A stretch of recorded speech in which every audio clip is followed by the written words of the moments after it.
At its heart, dealing with our food scraps is about participating in the great, unending cycle of decomposition and rebirth. It is a way of returning to the earth what the earth has given us. We often hear about composting as the primary method for this honorable task. Composting is a process of aerobic decomposition.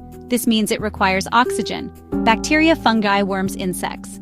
They break down organic materials, apple cores, coffee grounds, vegetable peels, into a rich, dark, soil-like substance we call humus. Fermentation, on the other hand, is a different kind of dance, one that happens in the absence of air. This is an anaerobic process.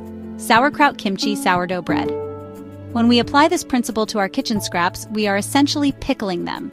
We introduce specific beneficial microorganisms, often in the form of a bran inoculant, as in the Japanese method of Bokashi, into a sealed container. These microbes begin to break down the food waste without oxygen, preserving its energy and nutrients in a way that composting simply cannot. The scraps are transformed into a pre-digested, nutrient-dense material, ready to be quickly assimilated by the soil. The world of decomposition is shrouded in common misunderstandings, and both composting and fermentation have their share of myths. A frequent belief is that composting is just throwing all your organic waste into a pile and waiting for nature to do its work. That oversimplification leads to failed attempts and smelly, slimy messes.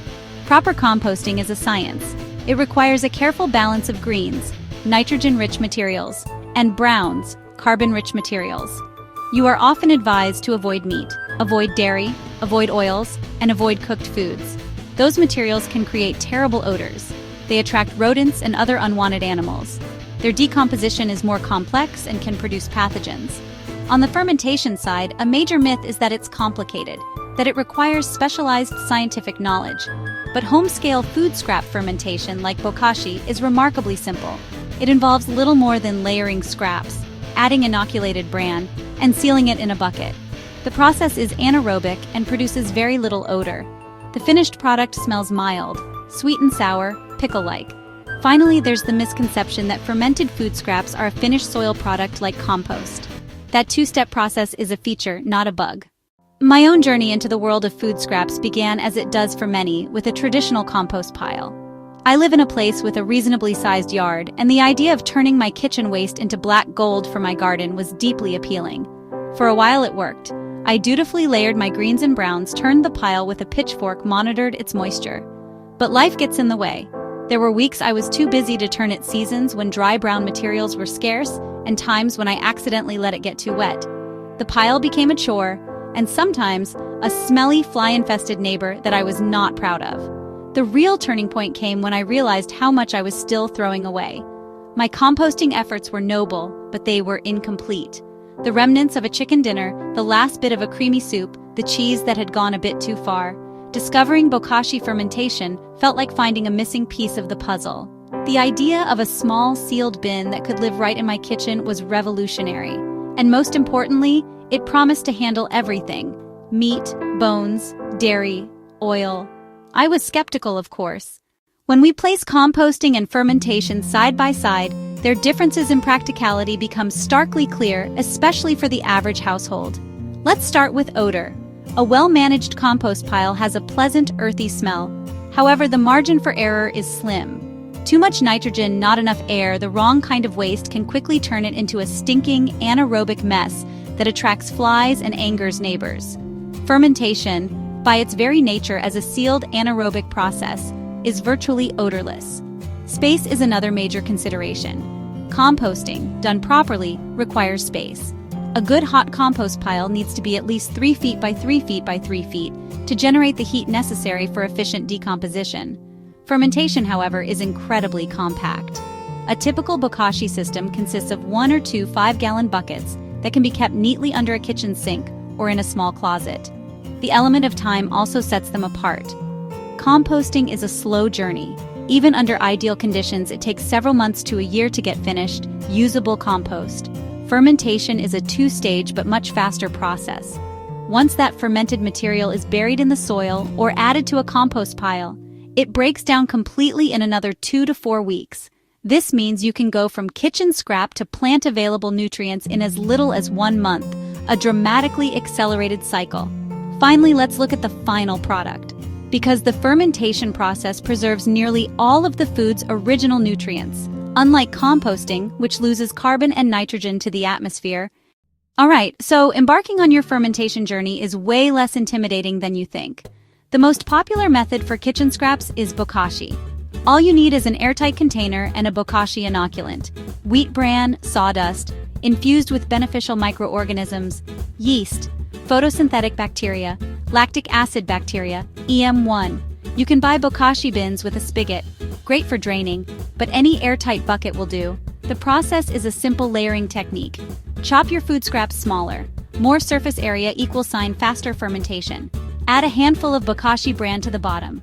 Add a 2-3-inch layer of chopped scraps. For every layer, sprinkle a generous handful of bran. Make sure you get good coverage. The bran brings the microbial team. Press everything down firmly. Use a potato masher, use a flat plate, or your fist in a plastic bag. Push out as much air as possible. Fermentation is anaerobic. Oxygen is the enemy. Once compacted, seal the lid tightly. Repeat each time. Open the bin, add scraps and bran, compact it, seal it. The true reward of fermentation comes after that 2-week waiting period, when you open your bucket and are ready to use its potent contents. The most common use for the finished Bokashi ferment is as a direct soil amendment. Dig a trench in your garden bed about 8 to 12 inches deep. Empty the fermented contents into it. Spread the material out and mix it with a bit of soil at the bottom of the trench, then cover it completely with the soil you removed. It's important to wait about 2 weeks before planting directly above this area because the freshly buried material is acidic and needs time to neutralize. This burial process triggers an explosion of activity in the soil food web. Earthworms, fungi, bacteria, they consume the material with incredible speed, far faster than raw vegetable matter. They incorporate the preserved nutrients into the soil structure, making them available to plant roots. I've seen struggling gardens come alive after just 1 season of treatment. Plants become more vigorous, more resilient to pests and disease, produce more vibrant fruits and flowers. The fermented material acts as a fertilizer and as a probiotic for your soil. Another application is as an animal feed supplement. Chickens, in particular, absolutely love it. While fermenting food scraps with the Bokashi method is remarkably straightforward, newcomers can occasionally encounter a few small hurdles. The most common concern is a bad smell. If you open your bucket and are met with a truly foul, putrid odor of decay instead of the expected sweet and sour pickle scent, it's a sign that something has gone wrong. This almost always means that putrefying bacteria have taken over, usually because too much air got into the system. The solution is to be more diligent about pressing down the layers to remove air pockets and ensuring your lid has a truly airtight seal. A little bit of white mold on the surface is perfectly fine and a sign of healthy fermentation, but black mold indicates a problem. Green mold indicates a problem. Another issue can be excessive moisture. If you add a lot of very wet food scraps like melon rinds or juicy fruits, the bucket can become waterlogged. This can inhibit the fermentation process and lead to a sludgy, smelly result. If you have a bin with a spigot, draining the liquid frequently becomes extra important. If you are using a simple bucket without a spigot, you can mitigate this by adding some dry, absorbent material. Some people are initially put off by the appearance of the final product. It's important to manage expectations and remember that this is not compost. The fermented material is not meant to be aesthetically pleasing on its own. It is a powerful intermediate product. We've journeyed through the quiet, hidden world of microbes, comparing the slow, hot breath of the compost pile with the cool, silent pickling in a sealed bucket. We have seen that fermentation is not a complex scientific process reserved for experts, but a simple, ancient technique that can be easily brought into any modern kitchen. It offers a solution that is compact, odor-free, remarkably complete, allowing you to recycle virtually all of your food waste, vegetable peels, meat, dairy, turning it into a potent elixir for the soil. It is a method that fits the constraints of modern life, spacious house, small apartment. The choice to ferment your food scraps is a choice to engage more deeply with the cycles of life and decay. It is a small act of rebellion against the throwaway culture entombed in plastic bags within landfills. Instead of letting our food waste rot and release greenhouse gases, preserve its life force energy nutrients, creating a probiotic superfood for the earth.